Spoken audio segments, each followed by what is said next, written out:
Small Talk with Kenya and Dawn. I'm Dawn. And I'm Kenya. So we're back with part 2 in our relationship series, but we are talking about how we are losing ourselves. And we left off talking about how we can lose ourselves with work and career-wise. That's a big one for a lot of people.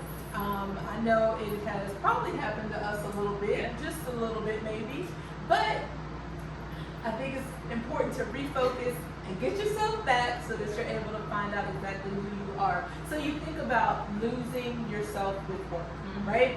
So when I think about losing myself in work, I'm thinking about probably something that has transpired that has made me take my focus off of myself and put it into the job, put it into things that I'm doing. And I'm not even just talking about with just getting up and going to your daily 9 to 5, but I'm also talking about sometimes working in ministry as well. Yeah. It's easy to go that route and focus on other people and their problems, and then you don't have to necessarily focus on yours, or you get so caught up with helping others.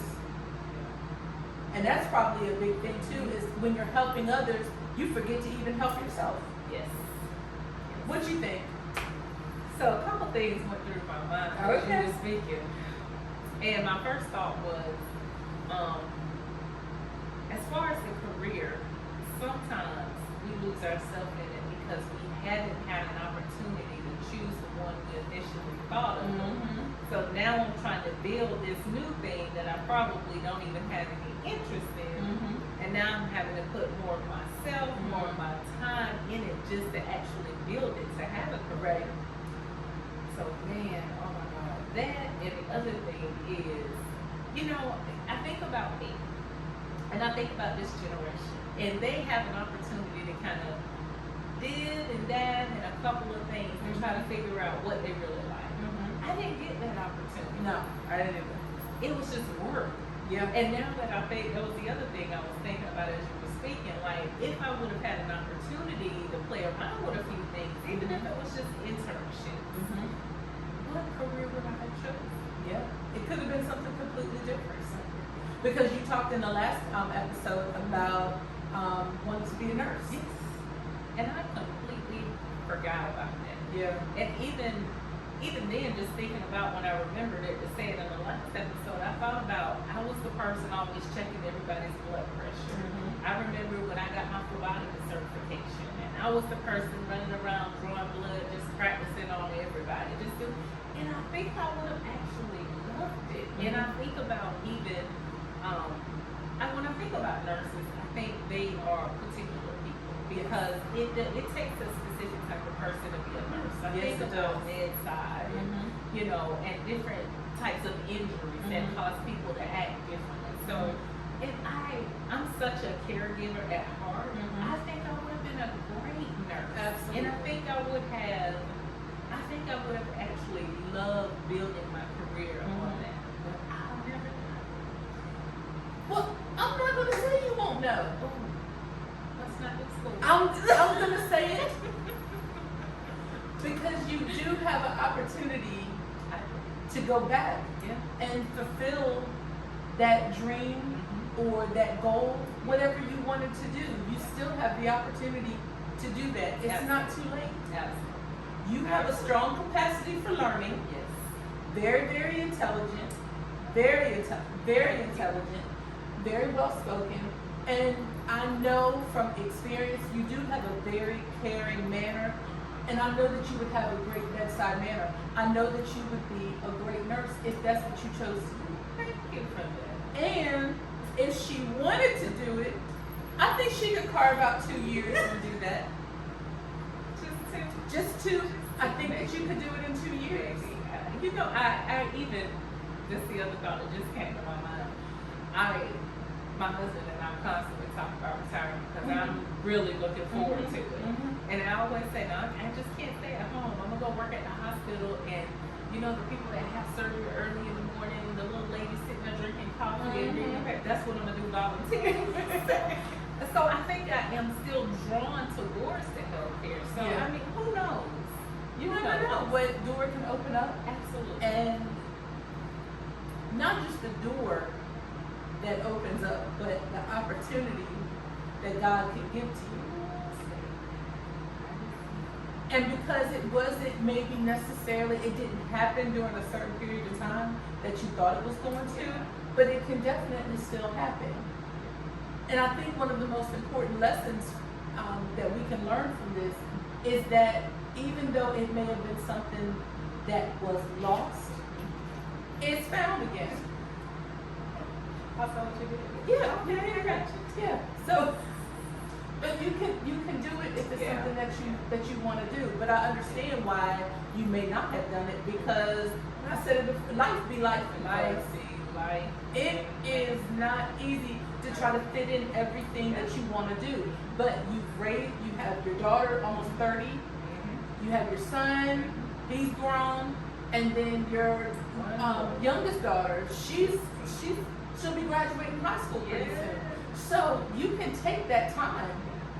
You both could be college students together. Together, maybe we'll see what happens. You never know, but it's open. It's something that you can do. It's attainable if it's something that is back on your radar again. It doesn't have to be something that's gone. Right. And let me say this to the people. That wasn't just for me. That is for anybody. The opportunity is always there. Yeah. And even when we tell ourselves we can, even if we're afraid of school, the opportunity is always there. And I thank you for the encouragement of that, because sometimes that's the other piece of it. We need people to believe in us a little bit more than we sometimes believe in ourselves. Yeah. So the possibility is there. Yeah. And sometimes you just need that extra push. Yes. Because, and I'll just share my story, because I forgot who I was. And all the in-between stuff, and starting and stopping and starting and stopping. And one day I said, I want to do this. I want to finish it. And nobody knew except my immediate family that I went back to school again. And I said, okay. But I also knew all of the responsibilities and things that I had to do. But I couldn't let that deter me again and get lost in all the other stuff that I was doing, and then I put myself on the back burner again. I was not going to let that happen. And I didn't say anything to anybody. Like I said, my immediate family knew, but I said, I'm going to finish. And that's exactly what I did. And 2 years and 10 months. And I finished it, and I'm so glad that I did. And now, because I know who I am again, and some of the things that I want to do, and so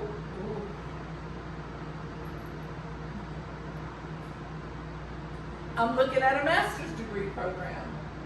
Yes.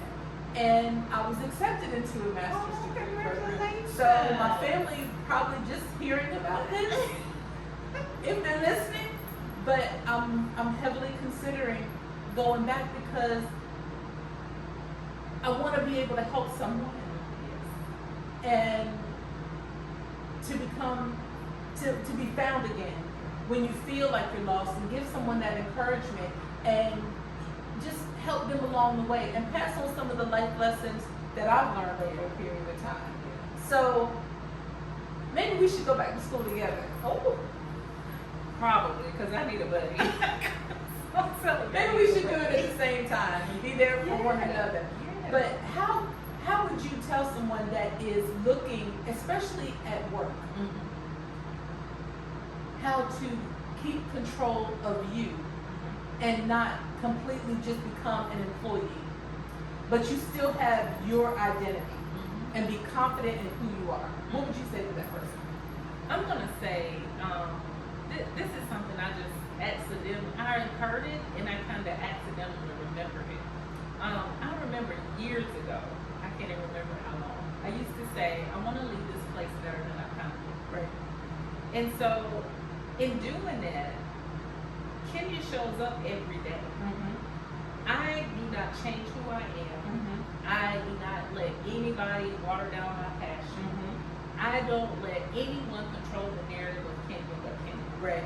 Now, respectfully to my employers, policies, procedures, all of those things, but I am unapologetically who I am. And even just recently, there was a couple of meetings that I was invited to that normally I would not have been invited to. Right.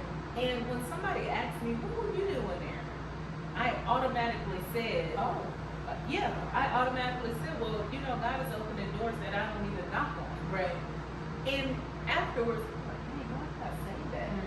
But then I was like, thank you, Holy Spirit, because I unapologetically show up as myself, and I don't look like all the other employees that's agreeing with everybody because of their position or their title. Right.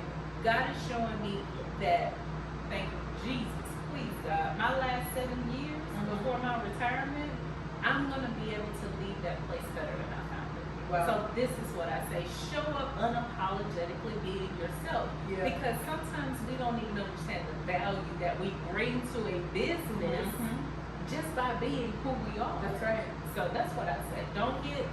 Don't lose your identity in the job. You show up and unapologetically be yourself.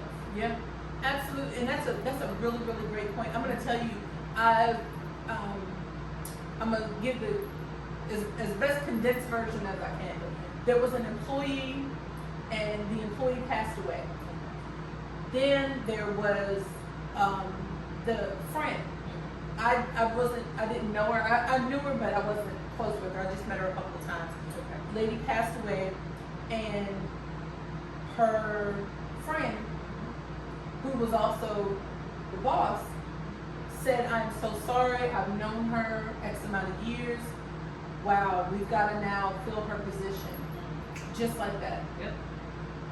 And it made me stop, and I said, I'm not going to continue to take so much of my time and put it into a job, because when I close my eyes for the final time, guess what?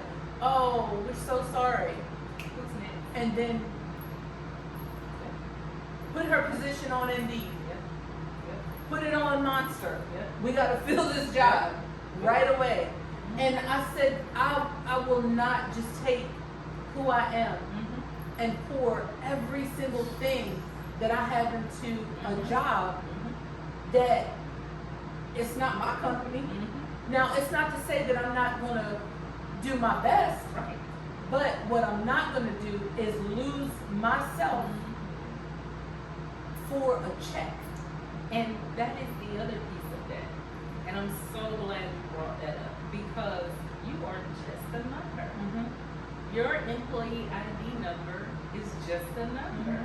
And as much as or how good we are at our job, Yeah. we are replaceable. Yes, we are. Because if that's out on time, in a matter of days, Yeah. not months, days, and probably single digit, you're gonna be replaced. That's right. So that old cliche of leave work at work, literally Leave it leave there. it there. Leave it there. I don't bring my laptop. Yep. It stays in my office. And it's not like I said, it's not to say that I'm not going to do my best when I'm at work, Absolutely. but I cannot let work consume me. That's it. I can't. And I'm gonna say this also. Even in ministry, you gotta have a cutoff time.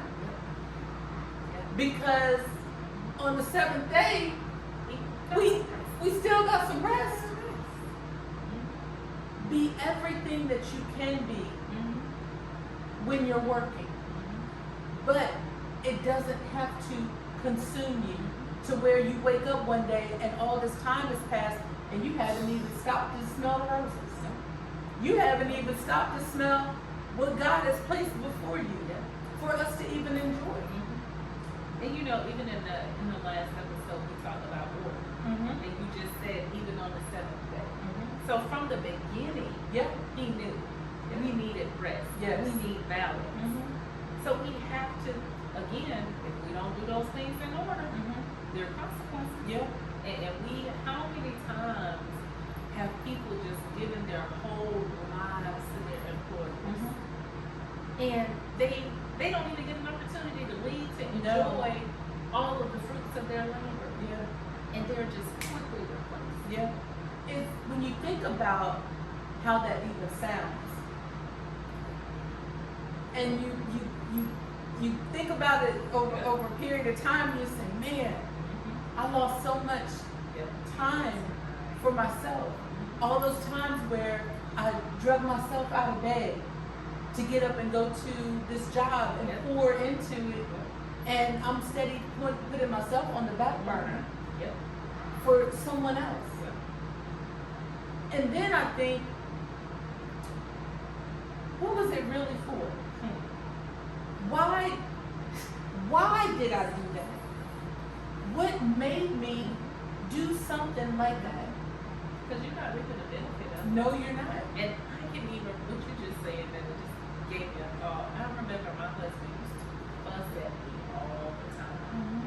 I was, before these last few years, I was a shift supervisor. I was a lieutenant on nights for 7 years. And I used to drag myself in there sick.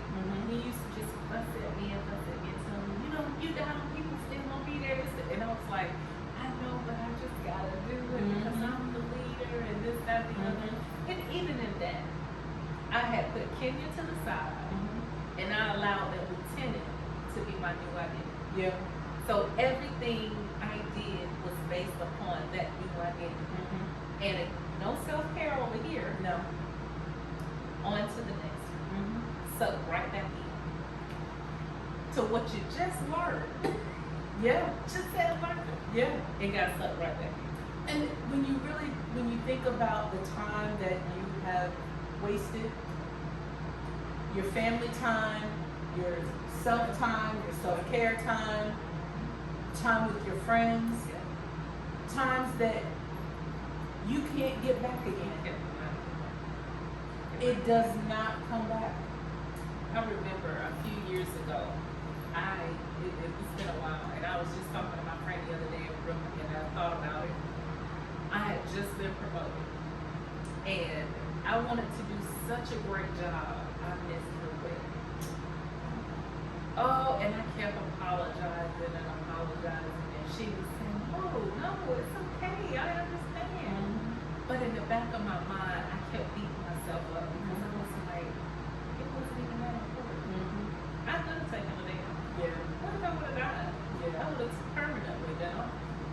So I missed, I missed a milestone because I was so busy trying to make this new identity a good identity. Yeah. And I had sacrificed already my family. I had started sacrificing friends and didn't even realize. Yeah. Oh, that's unfortunate. Yeah. That's really unfortunate. It is. And I think the bigger question is why? Why? And I don't even have a good excuse. Other than I was newly promoted and I didn't want to take a day off. I don't even have a good excuse. So let me ask this question. Knowing what you know now, do you think you would allow it to happen again? Oh, absolutely not. Yeah. Absolutely. Even now, I've been promoted into this new phase. And now I fully understand Kenya. Kenya is first. Kenya is first priority. Yeah. Kenya only matters. Yeah. Because that is the example you gave of the lady that passed away. I saw that same exact thing in my job. And it still did not strike me enough to pay attention to. And never again will I do that. Now, my husband only have to utter the words. Yeah. Yeah, I'm off too. We off together. I'm just not. Yeah. Because I have learned there are consequences to allowing yourself to be taken out of who you're supposed to be and you giving yourself a new identity or allowing other people to push new identities on you. There's consequences to it. Yeah. And I'm just not willing to do it. Okay, so we are going to break here. We are going to come back with part 3 because, and I'm just going to give you a little insight of what just popped in my mind. Okay. Is the deeper reasons of why. Why do we allow these things to happen to us? And the other part is how do we pull ourselves when we recognize exactly what's happened. So again, we're going to take a pause here. This is going to wrap up part 2. And like the video, subscribe to the channel, give us a comment, share the video, and don't forget to hit that notification bell so that you will receive the times and know when Small Talk with Kenya and Dawn will be back on, which is every Tuesday morning at 7 a.m. Until then, have a great day.